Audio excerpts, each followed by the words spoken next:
Assalamualaikum warahmatullahi wabarakatuh. Hai Sobat Pordes, podcast Rembuk Desa. Bersama saya Suswi, kita akan membahas tentunya hal-hal ringan seputar desa dan pemberdayaan masyarakat. Di episode kali ini kita mendatangkan narasumber salah satu pengurus badan usaha milik desa bersama. Kenapa kita mendatangkan pengurus badan usaha milik desa bersama ini?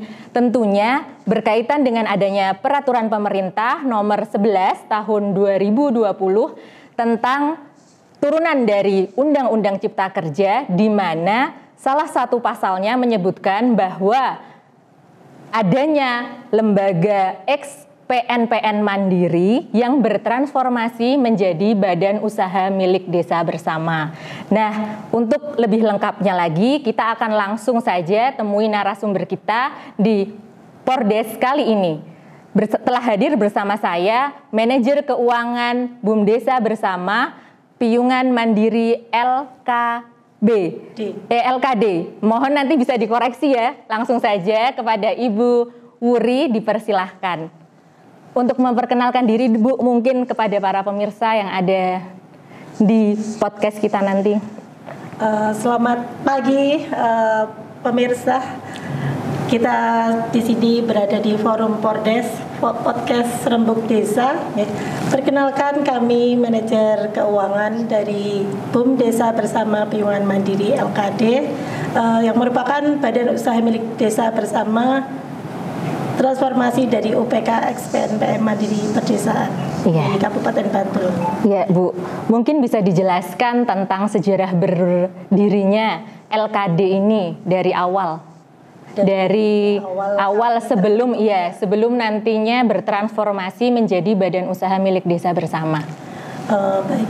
Jadi kami awal mula UPK di Piungan khususnya dan di Kabupaten Bantul tentunya lahir itu berkah gempa ya. Jadi gempa di tahun 2006 kami mendapatkan alokasi dana PPK Rehab waktu itu untuk merehab infrastruktur yang ada di pedesaan, fasilitas-fasilitas umum, kemudian untuk pemulihan ekonomi, kegiatan ekonomi masyarakat yang otomatis waktu bergempa itu kan kena dampak yang sangat luar biasa ya. Kegiatan ekonominya terhenti, harus beberes lingkungan, kemudian fasilitas umum yang juga banyak yang tutup karena rusak. Nah, itu dengan adanya program PPK Rehab bergeliatlah kegiatan-kegiatan tersebut. Kemudian di tahun-tahun berikutnya kita mendapatkan alokasi dana lagi dari PPK, kemudian menjadi tahun 2008 mulai PNPM Mandiri Pedesaan hingga tahun 2014. Okay. Untuk total dana yang kami terima dari BLM itu sekitar 10.700.000 juta sekian. Nah, itu 25%-nya dari aturan program ya, itu dipergunakan untuk kegiatan simpan pinjam yang tujuannya untuk menggerakkan perekonomian di masyarakat desa khusus untuk kaum perempuan. Oke, spesial dari kelompok perempuan. Ya, untuk Ibu sendiri sudah dari awal membersamai atau baru bergabung di tengah jalan? Mohon maaf. Kami dari awal lahirnya UPK, dari awal. 2006 hingga periode saat ini. Untuk tim kami di Kapanewon Piungan masih sama, tim intinya. Jadi ketua, sekretaris, dan bendahara kami masih berada di masa transformasi ini. Berarti dari 2006 hingga sekarang Ibu. Kalau mungkin bisa dijelaskan kepada para pemirsa yang menonton, lokasinya di mana Bu? Lokasi dari kantornya? Kami dengan aset yang bisa dikatakan banyak ya, justru belum punya kantor sama sekali. Oh, belum ada kantornya? Kami masih numpang di dalam lingkungan Kapanewon Piungan. Iya. Kapanewon Piungan itu di sebelah mana dari kota Yogyakarta? Mungkin bisa dijelaskan? Mbak, belum pernah ya. Jadi kami berada di arah Jalan Jogja Wonosari, kilometer 14. Sebelum kita naik ke bukit arah Wonosari, nah disitulah di pertigaan. Kalau ke utara itu menuju ke Prambanan, kita di pojokan situ. Okay. Oh, cukup ini ya Bu, berada di dekat pusat kota juga nggih? Iya, bisa dikatakan begitu. Kami lebih dekat ke kota DIY, maksudnya kota Madianya daripada ke kota Kabupaten. Oh, kota Kabupaten Bantul nggih. Kami berada di perbatasan antara Sleman dan Bantul dan juga Bantul Gunung Kidul. Iya. Kemudian berlanjut ini dari PNPN Mandiri ke bertransformasi kemudian menjadi badan usaha milik desa bersama. Itu ceritanya mungkin seperti apa Ibu? Ya. Kami kan mendapatkan alokasi dana program terakhir 2014 ya.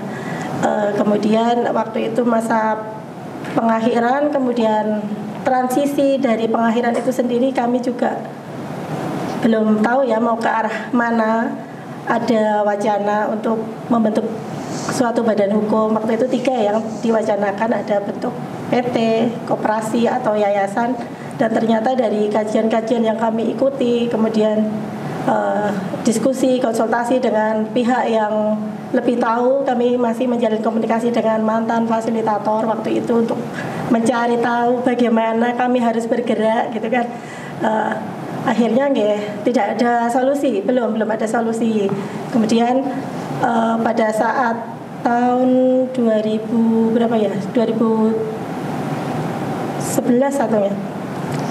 Dari forum BKAD Kabupaten Bantul itu sendiri juga bergerak untuk mengurus semacam badan hukum, dan waktu itu arahannya lebih ke PBH ya, Perkumpulan Badan Hukum. Akhirnya BKAD kami waktu itu mencoba untuk mengurus itu. Jadi ADART yang ada di kami itu dinotariskan, kemudian sampai turun dari akta dari Kemenkumham juga. Yeah. Tapi dari 2014 saat sudah tidak menerima tambahan ya Bu, istilahnya tambahan dana, tetap melakukan aktivitas seperti biasa. Iya. Sebetulnya waktu awal pengakhiran sempat terjadi semacam kekhawatiran juga. Karena waktu itu ada isu dana PNPM mau ditarik oleh pusat. Seperti itu.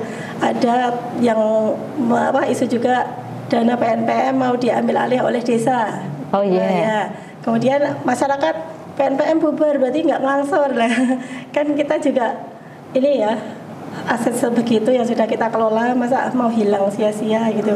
Terus akhirnya dari tim kelembagaan kami juga berdiskusi, kemudian melakukan review terhadap ADART, kemudian dari PTO yang sudah berakhir itu tadi, kita adopsi ya, aturan-aturan mana yang masih relevan, terutama terkait dengan pengelolaan dana bergulir. Kami buat semacam SOP khusus perguliran untuk melanjutkan melaksanakan tahapan-tahapan perguliran hingga saat ini. Dan alhamdulillah aset SPP itu terselamatkan. Dari modal awal yang kami peroleh dari program itu sekitar 1,573 juta. Sampai di akhir tahun 2022 kemarin kami sudah melakukan MAD tutup buku, itu menjadi 9,9 miliar. Ya. Ini ya fantastis sekali ya Bu dengan nominal segitu. Apalagi itu hanya lingkupnya satu kecamatan ya. Kemudian yang meyakini untuk akhirnya tidak ragu untuk beralih ke badan usaha milik desa bersama, di samping mungkin karena adanya regulasi ya yang mengharuskan, apakah kan biasanya dari pengurus itu kadang ada yang khawatir tidak dipakai lagi saat dijadikan badan usaha milik desa bersama. Nah itu seperti apa? Dari awal sebelum ada EP sebetulnya dari kami itu sudah merasakan perlunya pengembangan usaha, merintis usaha. Karena kan yang kami alami perkembangan modal sudah lumayan pesat ya, bisa dikatakan pesat dengan tingkat kemacetan yang sedikit 0%, kami biasanya 0%. Jadi edelmane di tahun ke tahun kami sudah mulai bertambah besar. Jadi mulai memikirkan bagaimana uang yang ada di rekening itu bisa lebih bermanfaat lagi. Kami ingin mengembangkan usaha, tapi ternyata kan di aturan belum mengizinkan ya, belum memperbolehkan kami untuk memiliki unit-unit usaha baru. Kemudian dari adanya PP tersebut, dengan kita harus bertransformasi, ternyata kita dibukakan kesempatan untuk membuka unit usaha baru itu. Ya, ada plusnya di situ. Salah satunya mungkin ini ya, yang ada di belakang. Ini unit usaha atau dampingan kelompok atau apa Bu ini? Jadi kami kan layanannya khusus kelompok SPP ya, simpan pinjam. Perempuan. Mereka yang pinjam itu harus punya usaha. Ya, harus punya usaha. Entah usahanya produksi, entah usahanya jasa jahit atau laundry atau pertanian, mungkin perdagangan. Rata-rata petani, pedagang ya di sana. Kemudian ada yang produksi, ini ceriping pisang, emping gepuk semacam ini. Sama ini nggih. Wedang uwuh ya. Itu hasil dari produk kelompok kami. Hasil dari produk kelompok. Iya. Ada sedikit mungkin intervensi dari kami. Iya, nggih, dari pengurus Badan Usaha Milik Desa Bersama mungkin di samping akses permodalan ya, untuk mereka menambahkan modal untuk membeli bahan baku, kemudian untuk pemasarannya kami juga merasa harus ikut andil.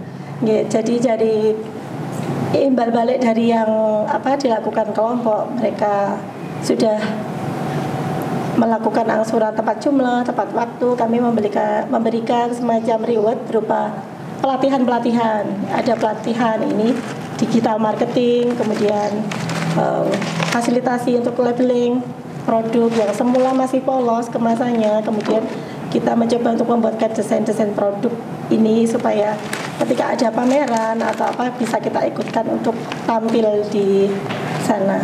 Iya. Nah, tadi kan berarti keanggotaannya adalah kelompok ya, Bu? Iya. Kira-kira kalau sampai saat ini kelompoknya berjumlah berapa dan anggotanya jumlahnya ada berapa orang?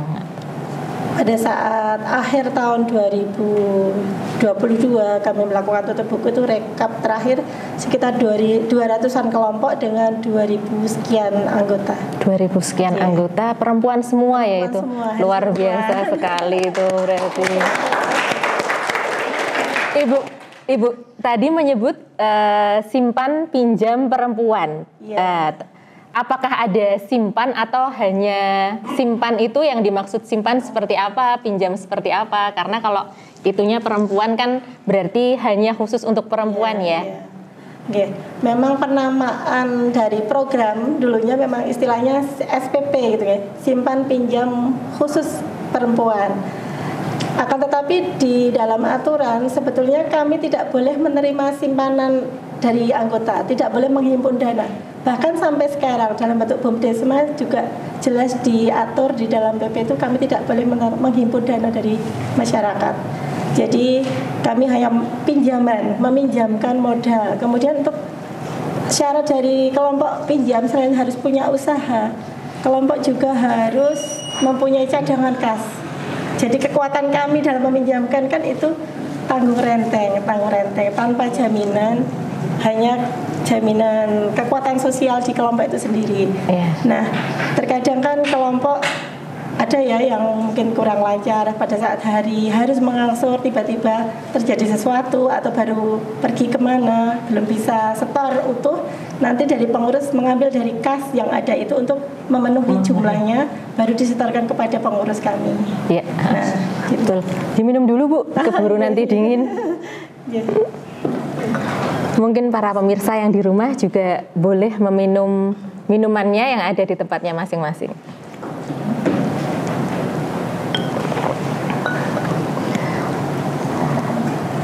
Kemudian Bu, untuk strateginya terkait dengan kegiatan dari unit usaha Badan Usaha Milik Desa Bersama ini ya, strateginya apa yang sudah dilakukan supaya nasabahnya terus semakin membesar, kemudian yang sudah ada tetap bisa terus melakukan transaksi, itu seperti apa yang sudah dilakukan?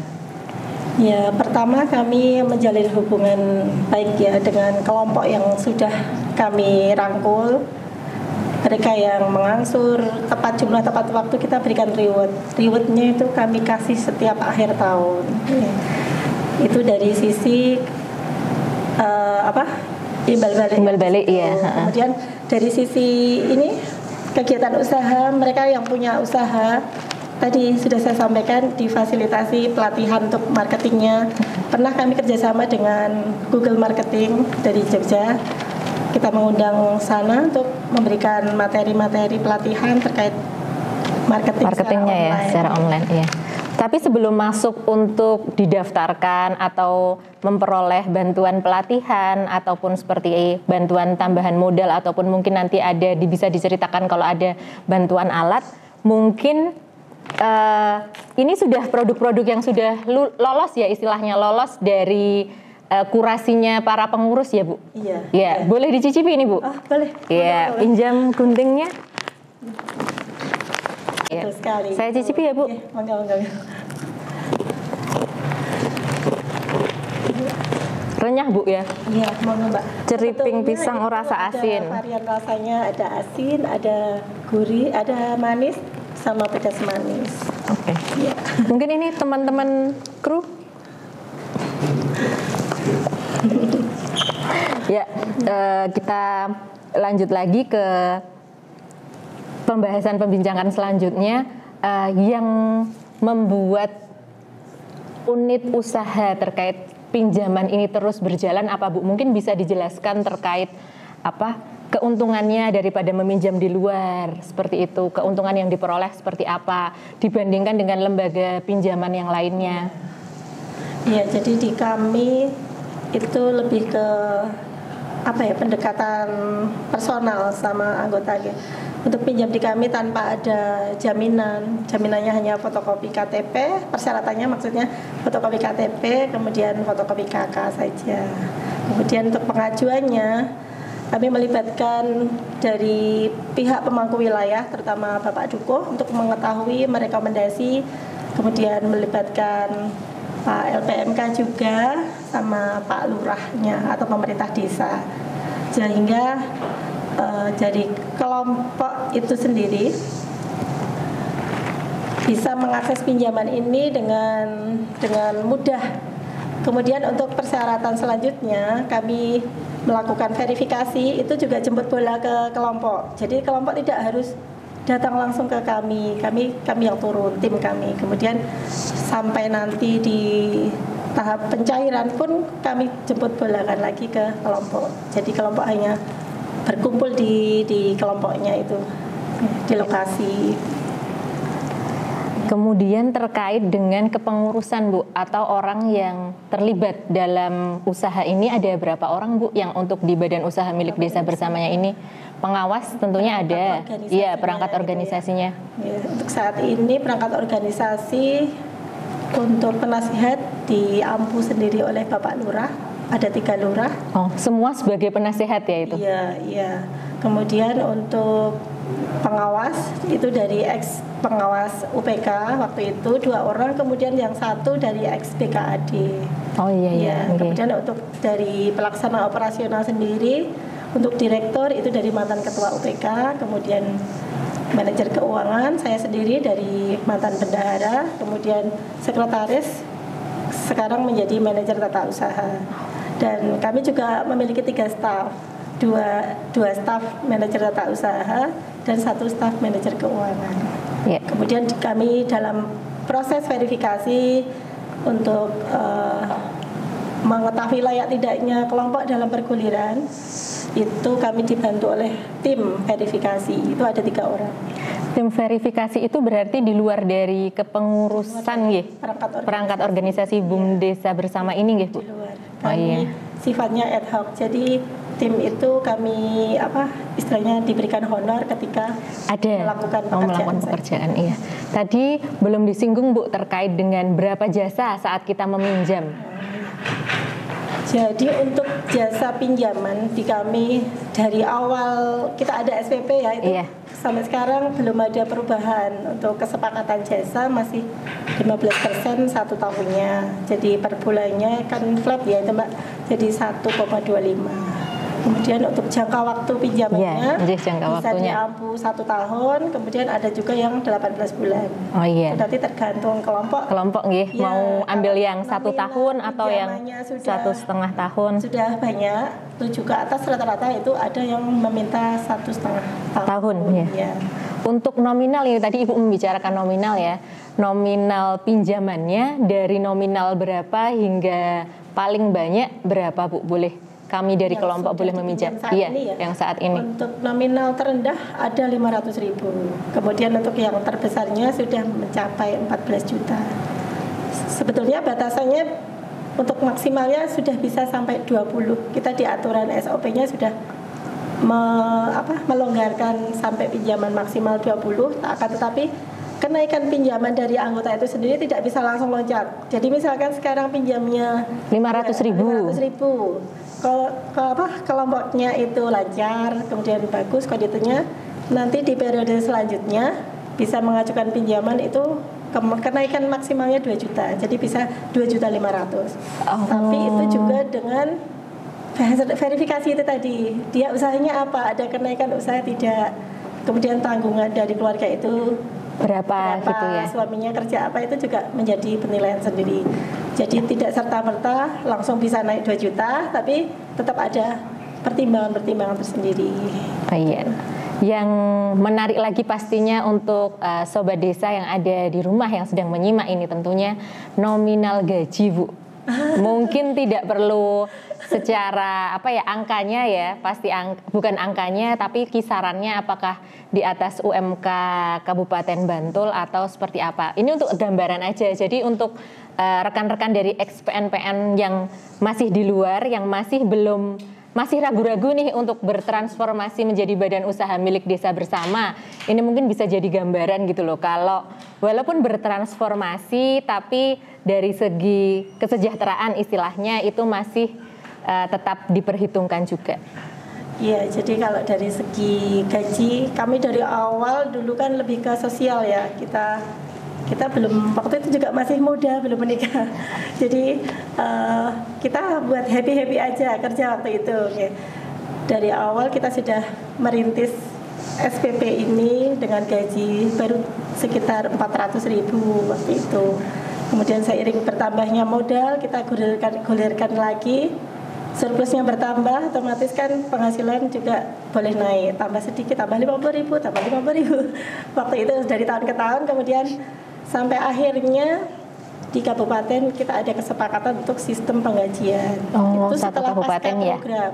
Baru muncul setelah 2014. Malah baru muncul ada sistem penggajian yang dianjurkan dari kabupaten.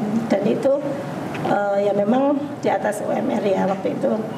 Kemudian ada komponen indikator kinerja juga. Jadi gajian kami tidak harus selalu naik. Jadi itu tergantung dari perguliran sendiri, pengelolaan dananya nggih. Ketika nilai NPL, RMS-nya naik, ya udah kita bisa mendapatkan maksimal. Tapi ketika itu turun, ya udah nanti yang kita terima juga sesuai dengan ini ya. Jadi sesuai dengan effort atau hasilnya, hasil dari effort yang kita lakukan. Dari tadi Ibu menceritakan bahwa aset ya bisa dikatakan modalnya itu sampai saat ini sekitar 9 miliar, mohon maaf.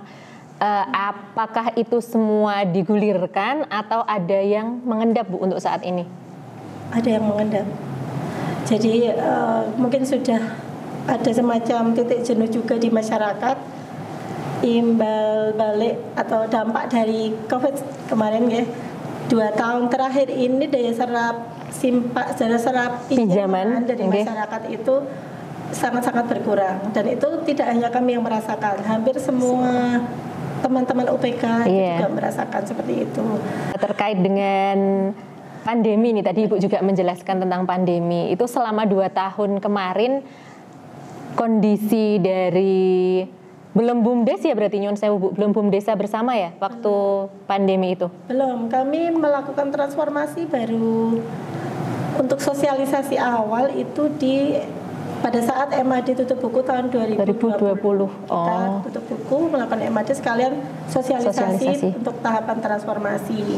Setelah itu baru ada langkah-langkah tahapan menuju proses transformasi, karena tadi sudah kami sampaikan sempat berbadan hukum, kami harus membubarkan dulu. Setelah proses itu berakhir, kami melakukan MAD sosialisasi ke desa-desa terkait dengan adanya Musdes. Itu kesepakatan untuk bergabung. Baru setelah desa semuanya sepakat muncul Perdes, kami melakukan MAD transformasi. Itu tanggal 26 Juli 2022. Setelah itu baru kita melengkapi untuk persyaratan sampai ke munculnya badan hukum. 2022, berarti belum ada 1 tahun ya Bu? Baru setengah tahun ini ya? Iya, belum ada loh setengah. Belum ada kalau setengah tahun, iya. Kami muncul September kemarin. Ahunya baru muncul September. Ya. Sudah terfikirkan Bu mau mendirikan apa mungkin dari melihat potensi di sekitar? Kalau yang dikembangkan saat ini oleh ketiga desa, terutama Sri Mulya, itu lebih ke arah pengembangan kawasan wisata. Di sana banyak sekali destinasi wisata baru, kemudian mau digunakan untuk semacam paket wisata. Mungkin nanti dari pusat-pusat itu kita kembangkan pusat oleh-oleh, kemudian paket kunjungannya, kemudian ada paket penginapan atau pondok wisata. Ya. Wah, seru sekali perbincangan kita dengan narasumber dari BUMDesa bersama Piungan Mandiri ya Bu ya. Nah, mungkin dari Sobat Desa bisa memetik banyak hal atau bisa setidaknya memberikan banyak pencerahan bagi para Sobat Desa yang mengelola dana dari ex-PNPN Mandiri supaya tidak khawatir lagi untuk bertransformasi berganti menjadi badan usaha milik desa bersama. Saya Suswi, saya cukupkan Pordes kali ini. Apabila ada salahnya saya mohon maaf. Sampai bertemu di Pordes selanjutnya. Wassalamualaikum warahmatullahi wabarakatuh. Waalaikumsalam.